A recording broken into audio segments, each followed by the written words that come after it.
Welcome back to Conflicts of Interest. This is episode 525, and today is January 10th, 2024. Got a lot of news to get through on today's show, so I'm going to get right into it. If you can, just share the show. It's hosted on YouTube, Rumble, and Odysee for the video version. It's up anywhere you can listen to audio podcasts. It's found at the Libertarian Institute, on the blog at antiwar.com, and you can follow me on Twitter at Anzalone_, where not only do I post the show and any articles I write, but also, short things that I think are really important from other articles. I'll just, pull it out that way. You don't have to read the whole, 2,000 word article in the New York Times. I'll have the most important quote pulled out for you there in my tweet. I've had a lot of new Twitter followers in the past couple of weeks, as well as a lot of new listeners of this show. So if you are new, just remember we do 3 episodes a week, most weeks here, and sometimes it's a little bit more. It's almost never less. And then, again, a lot of what I do, I put out on my Twitter account. And of course, everything I write gets published at antiwar.com or the Libertarian Institute. So let's start off today's show by one of the articles I wrote for the Libertarian Institute. This one published January 8th. F-16 transfer to Ukraine delayed another 6 months. The Western plan to transfer advanced American fighter jets to Ukraine has hit another delay and is now expected to reach the battlefield during the second quarter of this year. Washington has said it does not expect the warplanes to alter the course of the war. However, Russia views the F-16s as a national security threat, as the aircraft is capable of carrying nuclear weapons.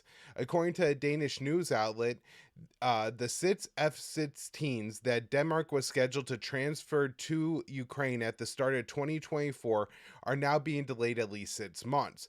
The report was confirmed to Newsweek by the Danish Defense Ministry. The Danish Defense Ministry statement to Newsweek said the F-16 transfer is now expected to happen during the second quarter of 2024, while knowing that the timeline of the donation is subject to change. And so, it's the F-16s are supposed to be arriving to Ukraine right about now. And then they're saying a 6-month delay in the second quarter. And so that would be looking, I think, at June, right at the official start of summer sometime, about the time that Ukraine launched their counteroffensive last year. Although, we are getting from the defense ministry here that the timeline is still subject to change, so that could be even later. Now, Ukraine is slated to receive over a dozen F-16s. I think somewhere between 18 and 20 is the number that I've seen. But not all of those were even supposed to arrive in Ukraine at the beginning of this year. Some of them, the ones for the pilots being trained in the US and UK, aren't expected to arrive until late this year or next year. So a spokesperson for the Ukrainian Air Force recently explained that some of the pilots training on F-16s are expected to complete their course this year. However, it is possible that instruction will stretch into 2025. As far as Denmark is concerned, this is the advanced group. Both fighters and pilots will be the fastest from there. When will they be the fastest? Well, we are still counting on the spring. So he's saying that Danish group that we're talking about that just got delayed another 6 months is the first batch. He explained that some pilots trained in the US are expected to be prepared for the battlefield by late 2024. A third group of Ukrainians drilling on F-16s in the UK are not expected to complete their training until sometime next year. After President Joe Biden gave the approval for a NATO plan to train Ukrainian pilots on F-16s, then transfer the advanced aircraft to Ukraine in the spring, and that was initially approved in 2023. Officials hoped that the warplanes would arrive by the end of last year. However, that timeline has been pushed back several times now. Last summer, the spokesman for the National Security Council, John Kirby, told Fox News that the F-16s will not alter the course of the war. He said, but it's not our assessment that the F-16s alone will be enough to turn the tide here. He continues that Kiev needs the 4A's artillery, ammunition, air defense, and armor. More on that in a minute. Still, the Kremlin views NATO's plan to transfer the F-16s to Ukraine as highly provocative. The Russian Foreign Minister, Sergei Lavrov, explained Moscow's objection is based on the American-made warplanes' ability to carry nuclear weapons. All right, so let's talk about the air defenses here. This one from Day to Camp, January 9th at antiwar.com. Russia intensifies airstrikes are depleting Ukraine's air defenses. And this is something I've been talking about over the past couple of weeks, too. So, Ukraine's air defenses are being depleted by Russia's intensified missile and drone attacks as Western military aid for Ukraine is drying up. According to the Associated Press, the Ukrainian Air Force spokesperson said intensified Russian air attacks force us to use corresponding amounts of air defense means. That's why we need more of them as Russia keeps increasing its air defense capabilities. Russia has stepped up its attacks on Ukraine, and Ukrainian forces have been launching more attacks inside Russian territory, including a recent missile strike on Russia's Belgorod Oblast that killed 25 people. After the Belgorod strike, Russian President Vladimir Putin vowed to increase attacks even more. According to Ukrainian officials, 500 Russian missiles and drones were fired across Ukraine from December 29th to January 2nd. Ukrainian President Zelensky said Sunday that his country lacks a very concrete and understandable thing, that is air defense systems. The problem for Ukraine is that the war is entirely relying on Western support, and the U.S., its biggest benefactor, says it doesn't have the funds to send more arms. The Pentagon said last week that it is out of money to send more weapons to Ukraine until Congress authorizes more spending for the proxy war, by seeking over $60 billion to fuel the war in Ukraine for another year, despite the reality that Ukrainian forces have no chances of winning on the battlefield. Republicans in Congress are holding out on authorizing the aid as leverage to get a deal to make changes to border policy and immigration laws. It is still unclear when an agreement will be reached, as Senate negotiators met on Monday, and these two sides are still far apart. And I'll just add to that, kind of my coverage over the last couple of weeks has been, not only is there a strain on the budgetary side, but there's a strain on the supply side. The UK is going deep into its stockpiles, converting its air-to-air interceptors to send those to Ukraine. But we've had London say that their stores are now nearly depleted. We've had the US resorting to importing Patriot interceptors from Japan in order to send more American interceptors to Ukraine, I guess, once that funding opens up. All right, next up here, U.S. flies F-16 fighter jets over Bosnia in threat to Serbs who want secession. The U.S. flew 2 F-16 fighter jets over Bosnia on Monday as a show of force meant as a threat to the Bosnian Serb leader who wants independence for the Serb majority area of the country he controls. The president of the Republika Srpska, a semi-autonomous Serb republic within the borders of Bosnia that's separate from the other parts of the country, that's mainly populated by Bosniak Muslims and Croats, also known as the Federation of Bosnia. The boundaries were set by the 1995 Dayton Accords, which were negotiated following a U.S. NATO intervention against the Serbs in the ethnic conflict in the area. And of course, pretty sure it's the Dayton Accords because they're negotiating Dayton, Ohio, just showing how heavily the U.S. was involved here.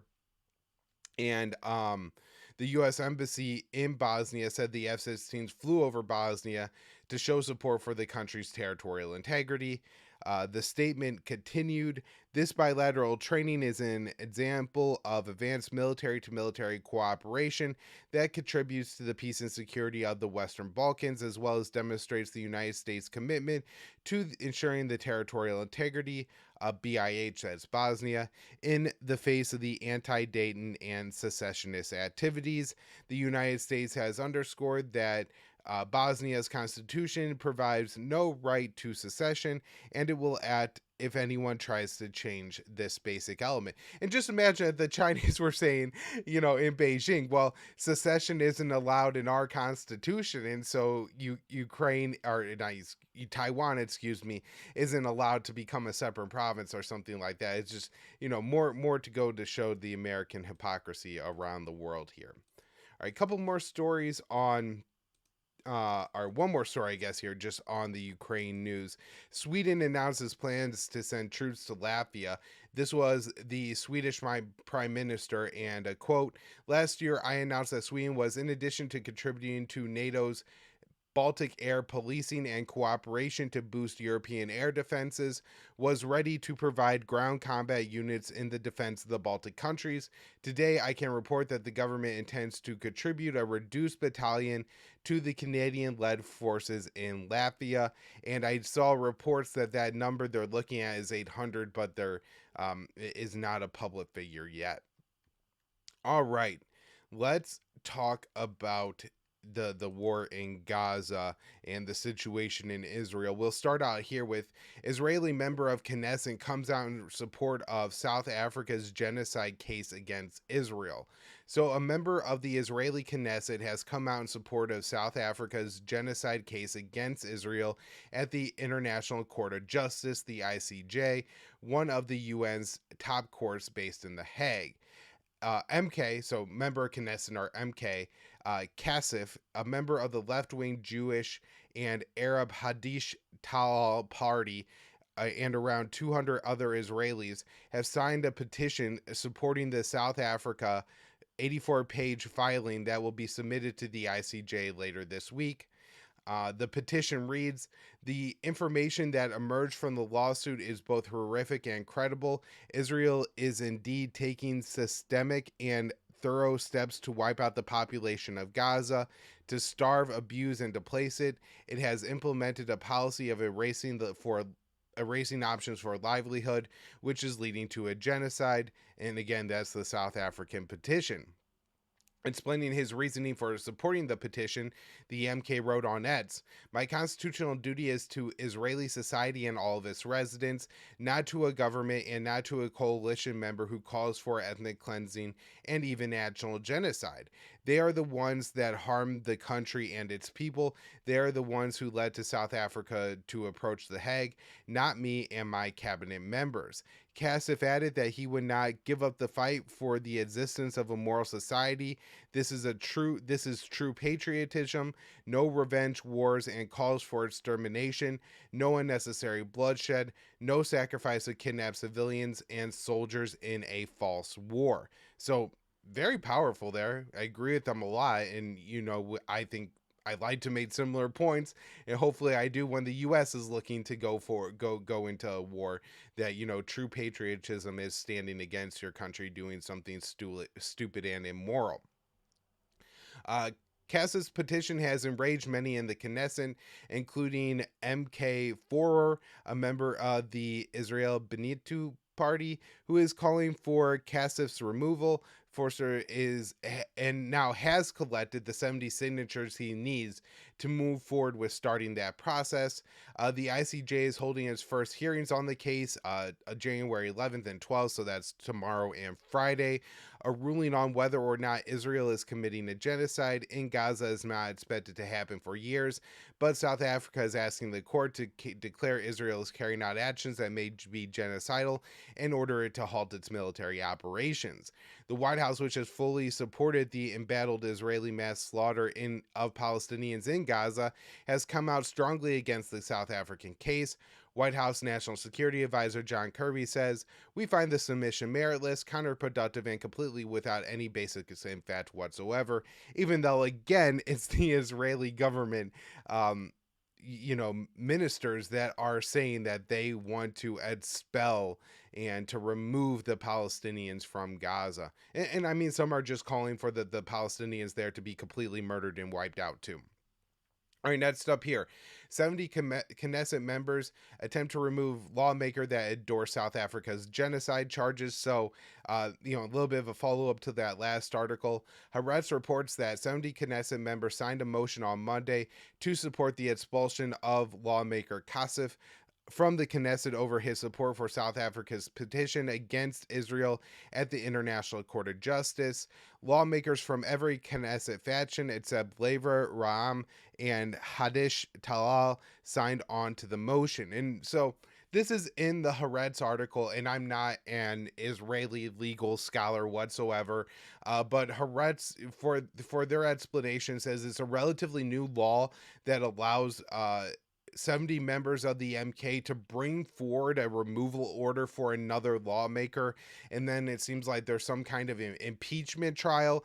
And afterwards, they need then 90 members of the Knesset. I believe there's 120, so they would need 75% of the body to agree to expelling this member to get that to happen. I'm not sure they have those numbers. It seems like this guy was able to put together 70 pretty quick. I'm not sure what the dynamics are of the Israeli government on picking up another 20. Now, there is legal, the court gets to weigh in here. It's not just that if the 70 members of the Knesset approve, and there are legal requirements to what a member of the Knesset is supposed to have done in order to be removed. And it seems that, if you're just reading the words, at least as they're written in English, it doesn't seem that joining on to another nation's legal filing at the ICJ would anywhere near rise to it. You have to either aggress against Israel or advocate for the aggression against Israel, which this member of the Knesset isn't doing. And so he issued a statement post saying that he's going to fight this. He said, while those who have explicitly called for the population transfer, the destruction in Gaza by fire or atomic bomb, the starvation of its people, and to affect them with disease, are saying at the cabinet table, I, who call for a halt to all bloodshed and end the war to rescue hostage soldiers and innocent residents of Gaza, face expulsion from the Knesset on unproven charges of, quote, supporting an armed struggle against the state of Israel, which the Knesset legal advisor has dismissed. They will not defeat me. I will persevere in my fight for peace, equality, and social justice, despite and in the face of the wrath of those who seek to shut me up. So it seems like the effort against this MK has really ignited him and made him even more passionate and willing to fight here, which is important.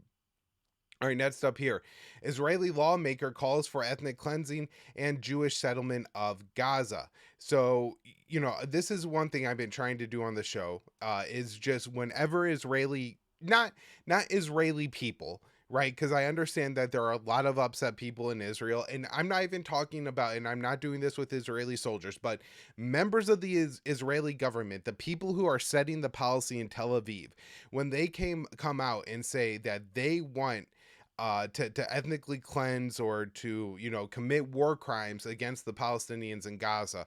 I've been trying to bring up those quotes on the show just so people really understand what the political environment in Israel is like and why they're so brutal to the Palestinians. So, member of Knesset Galant called for the destruction of Gaza, followed by the settlement by Jews. He said, this event must end in a way that resounds everywhere in the Arab world. The West Bank, among the Arabs of Israel, in Syria, in Lebanon, everyone must see what is happened to Gaza and understand that this is the last thing he wants to happen in his life. At least in the northern Gaza Strip, we have to first conquer, annex, and destroy all the houses, build neighborhoods, large and expand neighborhoods, large settlements in the place that will be named after our heroes, after the nation's heroes who fought here.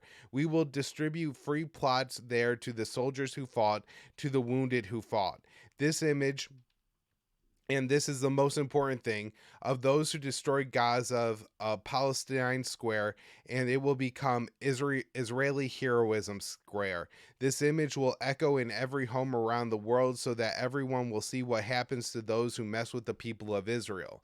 A second lawmaker said, there is one victory, both against our enemies and among ourselves, within our people, and that is the return of settlement to the Gaza Strip, correction of the sins of spies without fear, without hesitation. This is the only picture that will define our enemy, who will stand there, watch and see the settlement and the Jewish children walking in its streets.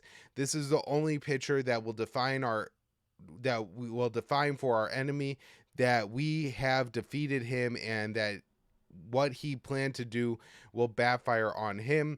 The battle will be decided and will be clearer and more determined. We will we become with the help of God, we will see that our determination, we will be privileged to see them returning home, and we will be privileged to see the redemption of Israel with kindness and mercy with the help of God. And so, not only is there like a religious, invoking here for their ethnic cleansing campaign, but two more Israeli members of the Knesset straight up calling for an ethnic cleansing to take place. This from an Israeli outlet. Israel in talks with Chad and Rwanda on taking in tens of thousands of Palestinians. So Zeman Israel reported a very senior, that was their description, very senior of Israeli officials said Israel is in talks with Rwanda and Chad about taking in tens of thousands of Palestinian immigrants from Gaza. Both countries have expressed a basic agreement to continuation of the discussions, in contrast to countries that refused in principle and were not approached again. Prime Minister Benjamin Netanyahu is aware of these moves and does not stop them. We also had Netanyahu say that he was looking for countries to absorb the Palestinians, and in that case was referring to the Congo. And so, dumping the Palestinians in these African countries is, it's not where they're from, where they have roots, where they want to live. So it's going to create problems for that reason. Some of these countries, Chad recently underwent a assassination, a killing of President Deby. His son has now taken over, but there's still, some instability in that country. There's active warfare going on in the Congo. And a lot of that, I believe, has to do with people who were pushed out, maybe Tutsis who were pushed out of Rwanda, who now live in the Congo, being upset with their living standards. And so I believe the Ugandans have gotten involved in that conflict. And then was the last one here, we have Chad, and then Rwanda, of course, the it's known for its history of ethnic violence. And so sticking Palestinians there will probably create more problems and maybe just create a very dangerous situation for the Palestinians. All right, so Israel to tell Blinken Palestinians can't return to North until new hostage deal. Israeli officials are expected to tell Secretary of State Antony Blinken that Israel won't allow Palestinians who fled North Gaza to return home until a new hostage deal is reached with Hamas. Blinken is in the region and due to meet with Israeli officials on Tuesday. I have a write-up that we will go through Blinken's whole visit to the Middle East in a minute here. On Sunday, during a visit to Qatar, Blinken said Palestinian civilians must be able to return home as soon as conditions allow. His comments come amid global backlash over comments from Israeli ministers who are calling for the expulsion of Palestinians from Gaza. The U.S. has framed this position as a fringe Israeli view, and Israeli President David Herzog has insisted it's not a policy of the Israeli government, despite Israeli media reports saying otherwise. And again, more than a dozen top Israeli officials or member of the Knesset now that have openly said it. Israeli Prime Minister Netanyahu has said that he is looking for countries to, quote, absorb the Palestinians. In response to Blinken's comments about Palestinians returning to the north, where most buildings and homes have been destroyed, an Israeli official told Axios, "We are not going to allow the Palestinians to go back to their homes in northern Gaza if there is no progress with the release of hostages." A new hostage deal became much less likely last week when Israeli launched a drone strike in Beirut that killed a deputy chief of Hamas's political bureau who was playing a key role in negotiating the agreement that resulted in over 100 Israelis and 200 Palestinians being freed at the end of November. The Qatari prime minister has told family members of Israeli hostages held in Gaza that the Israeli assassination made Qatar's mediation efforts much more difficult. And so it really does appear that Israel is trying not to, at least the Israeli government again, trying not to negotiate a deal with the Palestinians in order to keep this conflict going.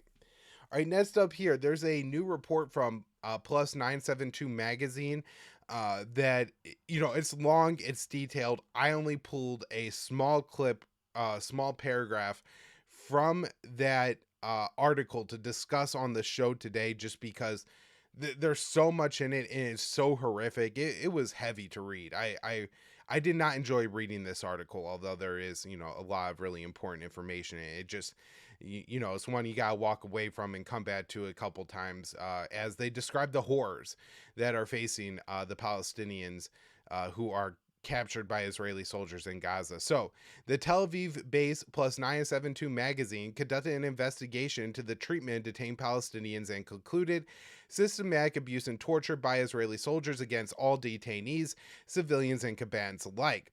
According to these testimonies, Israeli soldiers subjected Palestinian detainees to electroshots, burned their skin with lighters, spat in their mouths, deprived them of sleep, food, and access to bathrooms until they defecated on themselves. Many were tied to a fence for hours, handcuffed and blindfolded for most of the day. Some testified to have been being beaten all over their bodies and have its cigarettes extinguished on their nets and bats. Several people are known to have died as a result of being held in these conditions.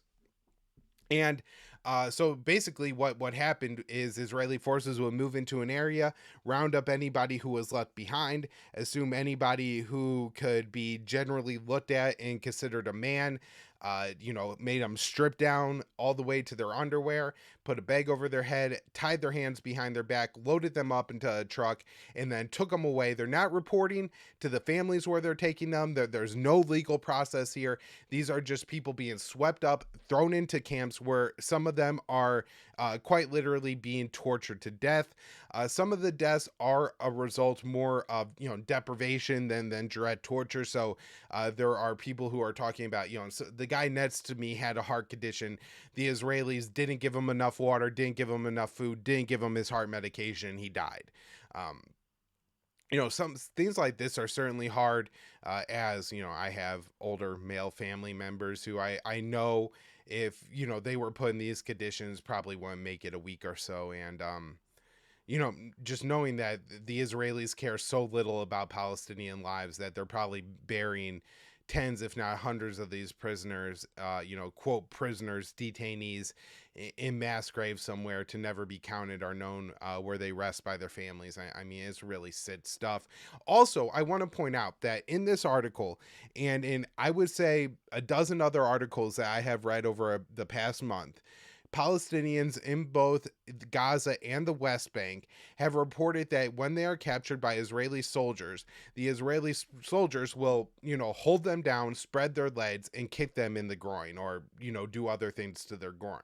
Now, I think this is important because the U.S. has really highlighted the sexual violence, and the Western media has really highlighted the sexual violence that was purported to have occurred by Hamas on October 7th against the Israelis. And certainly, kicking somebody in the groin is not equivalent, and I'm not saying it is, to, holding a woman down and gang raping her or something like that, and some of the other alleged sexual crimes that have occurred. However, even Haaretz has said that a lot of those claims cannot be substantiated. The family members of some of the alleged victims of sexual violence on October 7th have come out and said that it didn't happen. And then there's a lot of evolving stories of people who gave accounts, very harrowing accounts of what happened on October 7th, things that, were very difficult, I'm sure, to be around. Death, violence at the hands of Hamas, right? But then later evolved their story to include more and more sexual violence. And so there's questions. I'm not saying that none happened on October 7th. I've never said that on the show. I kind of assume that, anytime you have massive military operations with young men, that to some extent this is going to happen. Not that that makes it okay in any sense of the word, just that if there was absolutely no sexual violence on October 7th, I would be kind of surprised that the Hamas fighters were so disciplined within their ranks not to carry out any crimes like that whatsoever. But if we're going to make a big deal out of sexual violence, systematically, doing this to hundreds, if not thousands of Palestinians is also sexual violence. And, that it needs to be talked about. If, what we're, say we're doing is preventing sexual violence, well, the U.S. needs to talk to their Israeli partners about what they're doing to the people of Palestine. All right, next up here, Israel choking aid deliveries into Gaza. I wrote this for the Libertarian Institute on January 8th. So, Senator Chris Van Hollen described the Israeli inspection protocols in Gaza as severely restrictive and that Tel Aviv should face consequences for preventing aid from entering the besieged enclave. Israel has restricted aid deliveries into Gaza to just a fraction of pre-war levels. Nearly all residents of Gaza are internally displaced. Hundreds of thousands of Palestinians are suffering from starvation and diseases. On CBS News' Face the Nation, Van Hollen explained that Israel's inspection process for aid entering Gaza is choking aid deliveries into the Strip. And when one item on truck is rejected, the entire truck is rejected. And according to all the international non-government organizations that we talk to who have been operating in conflict zones around the world, say they've never seen a worse process for ensuring the safe delivery of humanitarian assistance. When asked if Israel should face consequences for restricting aid, the senator replied, "Yes, I do think there has to be consequences." And Secretary of State Antony Blinken and President Biden had been right to insist on two things: a reduction in unacceptable levels of civilian casualties and much more cooperation when it comes to providing humanitarian assistance. He added, "We have not seen that," which, is pretty important that he's saying that Israel isn't reducing violence against civilians. They're not allowing more humanitarian assistance into the Gaza Strip. And so everything that Biden is doing, that, quote unquote, leverage against the Israelis is not. And of course, it's because the Biden administration keeps saying, we'd like you to do these things. We'd like you to kill less civilians. We'd like you to allow in more aid. But don't worry, you will not have to worry about your military aid being slowed down. You will not have to worry about the support you get from the United States drying up or anything like that. After the Hamas attack on October 7th that killed 695 Israeli civilians, Tel Aviv ordered a complete siege of Gaza, including blocking food, water, and fuel from entering the Strip. The Israeli government has relented to international pressure to allow small amounts of aid into Gaza. However, aid organizations say the aid is insufficient to meet the needs of the Gazan population. At least 85% of Palestinians in the Strip have been displaced by the Israeli military operations. 23,000 Gazans have been killed, with the number of dead children approaching 10,000. The displacement of around 2 million people and the lack of aid has led to the spread of disease and starvation. International agencies estimate that over 500,000 Palestinians are in a state of starvation, with another 250,000 suffering from diarrhea and respiratory infections. And of course, the combination of the two, especially in the people who are medically compromised, very young or very old, is particularly dangerous and lethal. All right, next up here. Gaza Hospital struggles to treat hundreds of patients with 5 doctors after Israeli evacuation orders. So, international aid agencies and doctors at the Al-Aqsa Martyrs Hospital in Gaza reported Israel ordered the evacuation of over 600 patients and medical staff from the hospital. The order left only 5 doctors at the hospital to treat hundreds of patients arriving at the hospital. And this has certainly been repeated at other hospitals in northern Gaza, particularly the Al-Ali Hospital comes to mind, and there's another one that I reported on this show where they did the same thing. They ordered almost all the doctors out of the hospital, leaving only a kind of bare bones crew to continue to treat the people that are not only continuing to show up, but the chronically ill patients are wounded patients that couldn't be moved. So Al Jazeera reports WHO official Sean Casey said that new patients were arriving at the hospital every few minutes, adding that due to the evacuation orders and the dangerous situation, there were only 5 doctors left to oversee the hundreds of emergency cases and casualties. Casey explained, "It is really chaotic scene. The hospital director just spoke with us, and he said that one request is that this hospital be protected, even though many of its staff has left. This hospital is currently operating with about 30% of the staff it had just a few days ago. They are seeing, in some cases, hundreds of casualties every day in a very small emergency department." The head of the WHO posted on X, "At Alaska, WHO staff saw sickening scenes of people of all ages being treated on blood-soaked floors and in chaotic corridors. An unidentified child laid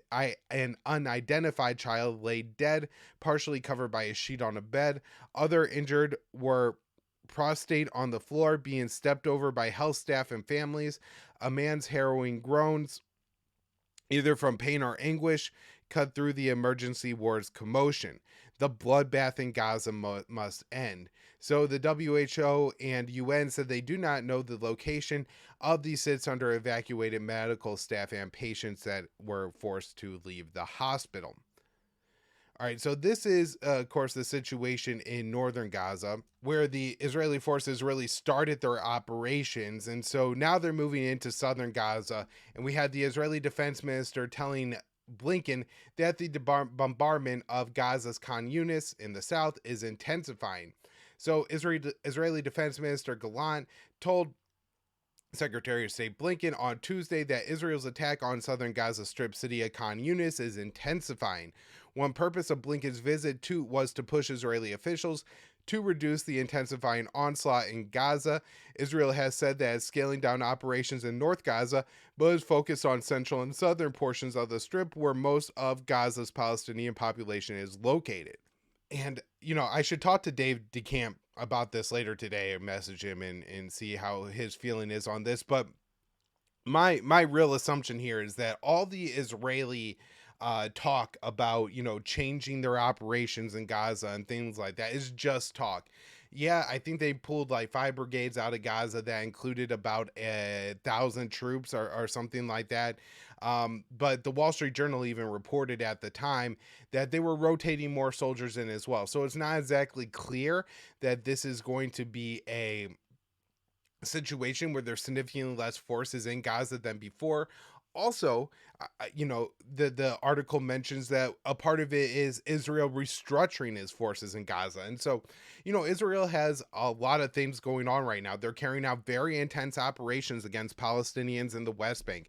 They're fighting a pretty heavy conflict with Hezbollah in the north of Israel that, could turn into a much, much wider war very quickly here, especially as Israel is continuing to kill Hezbollah commanders with drone strikes and assassinate Hamas political figures in Beirut. And so there's probably other pressures for the Israeli military where, if you could have a smaller footprint in Gaza and move other soldiers, well, either return them back to work, just because my understanding is the Israeli economy has started to take a hit from so many soldiers being in uniform, reservists being in uniform and not being in their day job. And so that's a concern. So, get people some relief, get them back to work and things like that. But then also they would be ready to be called up to, say, go fight in the West Bank or in the north against Hezbollah, should things escalate there. According to the Times of Israel, Galant briefed Blinken on the change in combat tactics in the north and emphasized that operations in the region of Khan Yunis will intensify and continue until Hamas leadership is detected and Israel brings hostages home safely. Israeli officials have publicly rebuffed concerns from the Biden administration since October 7th, but the U.S. has continued to provide unconditional military support for their slaughter in Gaza anyways, giving Israel little incentive to change what it is doing. U.S. officials have repeatedly reaffirmed that the administration is not considering leveraging or cutting off aid to Israel. All right, so 2 more journalists killed by Israel. The Committee to Protect Journalists reports that the 2 journalists were killed by Israel on October 7th. Hamza al-Dal-Ol, a Palestinian journalist and camera operator for Al Jazeera, and the son of the Al Jazeera Gaza bureau chief, was killed in an Israeli drone strike along with freelance journalist Mustafa Thurana, according to Al Jazeera Arabic. And then Thurana is a Palestinian freelance videographer working with agency France Press with AFP. So, international journalists here being killed by Israel, and the Biden administration, of course, has nothing to say about it. All right, so protesters calling for Gaza ceasefire interrupt Major Biden's speech here. So Biden was speaking, and I believe, yes, this is the church that Dylan Roof committed the massacre in. So this is the Emmanuel African Methodist Episcopal Church in Charleston, South Carolina, and Biden was giving a speech, and the protesters shouted, "Ceasefire now, and if you really care about lives lost here, you should honor the lives lost and call for a ceasefire in Gaza. As the protesters were escorted out, Biden supporters chanted 4 more years, and the president said he understood the passion of the people who interrupted the speech. Biden then claimed he is quietly working with the Israeli government to get them to reduce and significantly get out of Gaza. But of course, that's not true, and we've talked about that quite a bit on the show. All right, so now we got about 4 more articles here. U.S. officials think Netanyahu might see war in Lebanon as key to political survival. Some U.S. officials are concerned that Israeli Prime Minister Netanyahu might see an expanded war in Lebanon as key to his political survival, the Washington Post reported on Sunday. Polls show that the majority of Israelis want Netanyahu to resign once the campaign in Gaza is over, giving him the incentive to continue the slaughter and escalate the situation into a regional conflict that draws in the U.S. Hezbollah and its leader, Hassan Nasrallah, on the other hand, are not seeking a wider war, according to the U.S. officials who spoke with the Post, but the two sides continue to trade significant fire across the border, which has increased since Israel escalated the situation by launching drone strikes in Beirut last week that killed a senior Hamas official. On Monday, an Israeli airstrike in Lebanon killed Wassim Hassan Talwil, a top Hezbollah commander, escalating tensions even further. Israeli officials also continue to threaten a major war in Lebanon if Hezbollah does not move back from the border. And so it's interesting here that the U.S. is placing so much pressure on Hezbollah, of course, as we talked about on the show, to move away from the Israeli border, while Hezbollah, even the U.S. acknowledges, isn't the one here that wants a wider war. It's Israel. And so, even when it's the Israelis that the U.S. officials acknowledge are the aggressors, we still have the U.S. officials leaning on every other party to resolve the situation. And of course, it just escalates regions. So next up here, Blinken warns of expanding war in the Middle East, but restates full support for Israel. So this I wrote for the Libertarian Institute on January 9th. And I kind of meant this as a summary of Blinken's trip to the Middle East. So during a trip to the Middle East, Secretary of State Antony Blinken warned about potential escalations across the region. The diplomat threatened Yemen with consequences if the Houthis continue to attack ships in the Red Sea. Blinken also suggested Washington was unwilling to place conditions on the aid the U.S. gives to Tel Aviv in order to incentivize de-escalation. Blinken is on a several-day trip to the Middle East. One of the goals of his travels is to reduce regional tensions. Since the middle of October, American troops in Iraq and Syria have been attacked over 100 times. I believe I read that number is up to 127 now. Additionally, the Houthis have attacked several ships in the Red Sea. The Houthis and Shia militias in Iraq and Syria say they are attacking in response to Israel's genocidal military operations in Gaza. The diplomat began his Mideast tour in Turkey on Saturday. State Department spokesperson Matthew Miller said Blinken emphasized the need to prevent the war from spreading in his meeting with Turkish President Erdogan. America's top diplomat warned the Houthis that Yemen will face unnamed consequences if the attacks continue. He said, "We have 40 countries that will come together to make it clear that what the Houthis are doing has to stop. We will have other countries that have made clear that if it continues, there will have to be consequences. These attacks are having real effect on prices that people have to pay for food, medicine, and energy. Ships have to get diverted to other places. Insurance rates go up. And the base principle of freedom of navigation is what's at stake. So the international community has a real stake in upholding this principle." And of course, that's Blinken's way of looking at it, but if you look at it from the Houthis' perspective, they're minorly disrupting some shipping, raising some prices, but they're fighting against the genocide in the only way that they can. So on Monday, Biden said Washington hoped to avoid conflict with Lebanon.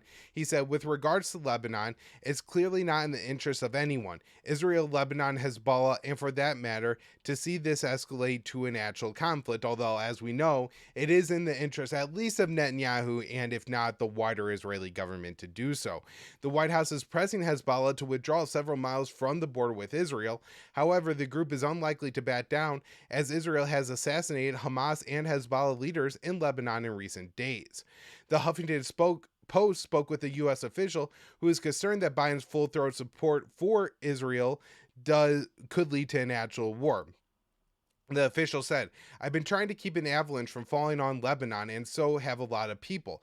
The problem is, no one can rein in Biden. And if Biden has a policy, he's the commander in chief. We have to carry it out. That's what it comes down to. Very, very, very unfortunately." Now, I could just add here, these people could resign, which would, be in ways heroic and really helpful, but that's not what we're seeing.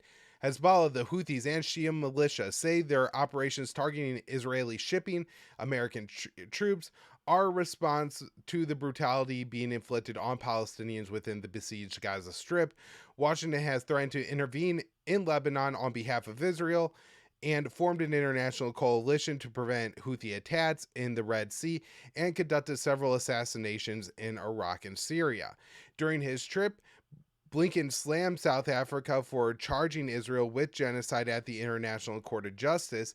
He claimed the charges were meritless and said they distract from efforts to improve the humanitarian situation in Gaza, which is just unbelievable propaganda, 1984 propaganda there, saying that efforts to condemn what Israel is doing to the Palestinians is going to hurt the situations for the Palestinians. That's just stupid.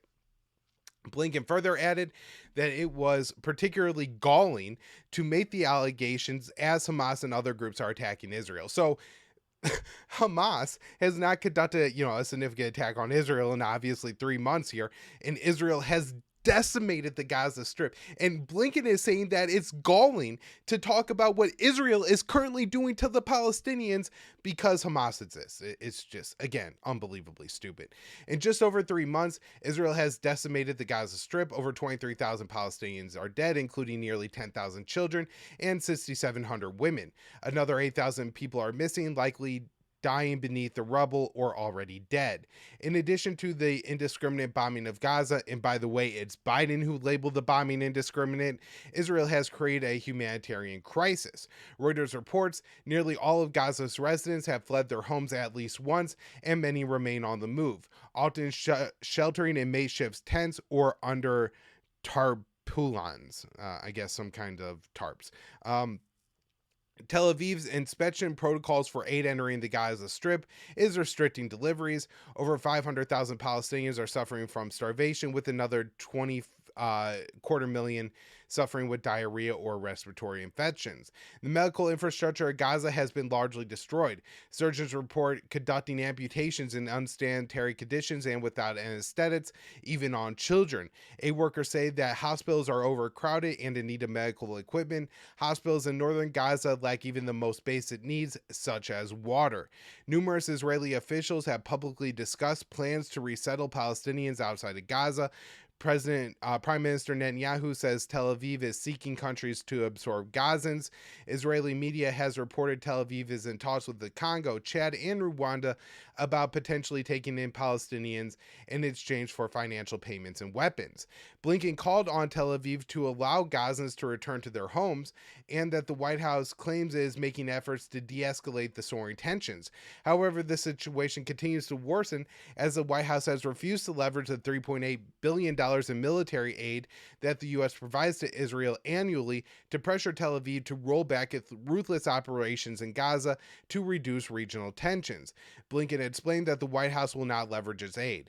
The U.S. has always had Israel's back today, tomorrow, always. Blinken said while in Israel, "It is our unique bond and America's enduring commitment to its people, the people of Israel, that allows, indeed demands, that we are forthright as possible in the moments when stakes are the highest, when choices matter the most. This is one of these moments." And so, again, just undying loyalty to a country committing a genocide. All right, last story on Israel here. Israel kills 3 Hezbollah members in drone strike. Hezbollah fires rockets in the north. So Israel has conducted fresh attacks in southern Lebanon. This, by the way, from Jason Ditt's antiwar.com, January 9th. And 3 drone attacks reportedly killed Hezbollah members. Of the 3, only one was identified so far. The Israeli military claims that one of the slain was Ali Hassan Burji, who they described as commander of Hezbollah's aerial forces and responsible for a recent drone strike in northern Israel. The three that were killed were driving in a car from where Israel assassinated Hezbollah leader Wassam Hassan Tawil on Monday. An Al Jazeera reporter said she was present on the road at the time of the recent attack, and a Hezbollah official confirmed the deaths of the members.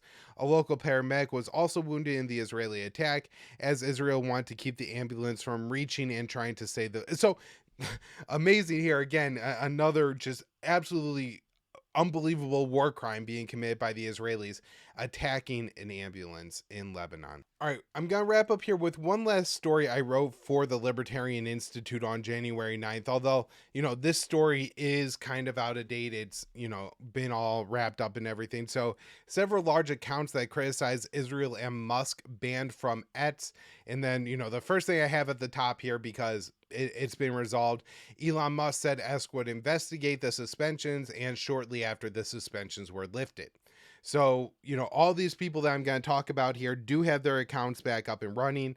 But I think the reason that we need to talk about this is the accounts that were banned were fairly large accounts, accounts with 200 plus, 1,000 plus followers, right? And so, Alan McLeod, Ken Kleppenstein, Rob Rousseau, the True Anon podcast, Steve Monticelli, and ZEI Squirrel were all banned from the platform. Again, all had large followings. And so, there's a lot of people that rally behind, I come out and I wrote this article pretty quickly about what's going on here. And a part of the reason that that's important is because if you can force them to reinstate these accounts, then you're preventing the censorship. But if it's a smaller account, so I think drawing attention to this now is important, because we could see this start to happen with smaller accounts who aren't Ken Kleppenstein, who aren't Alan McLeod, who aren't reporters for the Texas Observer, who have, a little bit more standing to fight to get their accounts restored. So McLeod, who had over 2,000 followers and a previous guest of the show, posted on Telegram that the suspension came without warning. He said, "Today, without warning or explanation, Twitter suspended my account at Alan R. McLeod. They told me to check my email for a reason, but no email has been forthcoming. I've never even remotely been involved in any controversy, been reported, been struck in Twitter jail before, so I assume the real reason is political, especially as high-profile accounts like Rob Rousseau and ZEI Squirrel were also targeted today." In a statement provided to the Libertarian Institute, McLeod said, "I'm deeply concerned about Twitter banning a host of influential anti-war accounts today, including my own. It's a sign that Elon Musk's supposed passion for free speech might not be all that it seems." Musk acquired Twitter in October of 2022 and later renamed the platform X. At the time, he aimed to make Twitter a platform for free speech around the globe, or at least that's what he said. In one of his first acts as owner of Twitter, he allowed Matt Taibbi and other journalists to access the business communications of the company's leadership. In the Twitter files, Taibbi exposed a coordinated effort between the government and Twitter to censor speech that countered the establishment narrative on the election, COVID, and the war in Ukraine. However, as America has entered an election year, Musk-owned X is stepping up its censorship efforts. Last month, Kleppenstein wrote an article on his Substack explaining that Musk had discussed artificial intelligence with Israeli Prime Minister Benjamin Netanyahu when he traveled to Israel. He highlights the discrepancy between Musk's public warnings about the threats posed by AI while supporting Israel, as it uses AI as the backbone of its targeting selection process for the war in Gaza. And we've talked about the gospel and all that in the past on the show. The account ZEI Squirrel, which had 200,000 followers, explained in a Substack post that it was suspended over criticisms of Israel and Bill Ackman, but was also not provided an explanation from X. "If they don't unban me, it will prove beyond all doubt that Twitter and Elon Musk are just explicitly doing the building of genocidal Israeli regime and its deranged supporters like Bill Ackman." The post continues, "There is no possibility that anything I have posted raises to the level of banning worthy, but nothing that Zionists post consistently, expects calls for genocide, mass killings of Palestinians isn't. And then the ZEI Squirrel account, who I do not know the owner of that account. I talked to some people who have had, contacts and relationships with ZEI Squirrel, who, say it's a nice person and everything. The author then points to calls for violence against Muslims and Palestinians, while the accounts are not banned for their calls to violence. And so, she just points out, or that person points out, a few people who have posted things, calling for like the mass killings of Muslims and things like that, the mass killings of Palestinians, and they're not banned. I chose not to include any of that in my article. One, because I post all my articles on Eds and I didn't want to get banned for it, but I didn't want the article deranked or anything for that reason either. So if you want, I do link to the Substack post from Squirrel in the article. You could go read it and you could see what that person is pointing to when they say those threats. Again, I just didn't include it to avoid the censorship myself. So the True Anon podcast account, which had nearly 150,000 followers, was also taken down. Co-host of the show, Liz Franks, posted on her personal account, "Why did Elon Musk ban my podcast account? What about free speech? Why is the woke mom coming at hard after working class small businesses?" She added in a second post, "Podcasts are the backbone of the Twitter economy. Podcasts create 2 out of every 3 new tweet podcasts podcasts create 2 out of every 3 new tweets. Podcasts drive innovation, support small business, hardworking podcasts." She tagged the accounts of Musk, Aikman, and Israel in the post. Monticelli is a special investigative correspondent with the Texas Observer. In a post on Threads, he wrote, "I have to actually start using Threads because Elon Musk is awake at 3 a.m. thinking about me," referring to his early morning ban. He included an image in his post that points to recent reporting on right-wing movements in Texas upsetting the owner of X. I couldn't find, with Kleppenstein, there was clearly some negative reporting about Elon Musk. McLeod very critical, Squirrel very critical of Israel. I understand that Rob Rousseau is as well. But with this particular account, Monticelli, I didn't find that. Now I did find an article that he had wrote in October, I believe, where he wasn't necessarily critical of Musk, but did point out that there was some crime happening in a region where, Musk has some facilities and things like that. And when there was some vandalism that occurred to either a Musk-owned building or some mural that Musk had put up, that was addressed by the police very quickly, where other kinds of vandalism have not been. And so I'm not sure. It didn't seem like the kind of thing that Elon Musk would even notice or care about. Maybe I'm wrong about that. And, that was what prompted that ban. So I'm just not sure. So Ed says, initially did not issue a statement. McLeod and ZEI Squirrel both said that the best way to get back on Twitter was people making a lot of noise. That obviously worked. Musk ended up responding to a tweet by... I forget the guy's name. I don't like him. He's an anti-war guy, kind of, but he's, goes too far, makes it pro-war.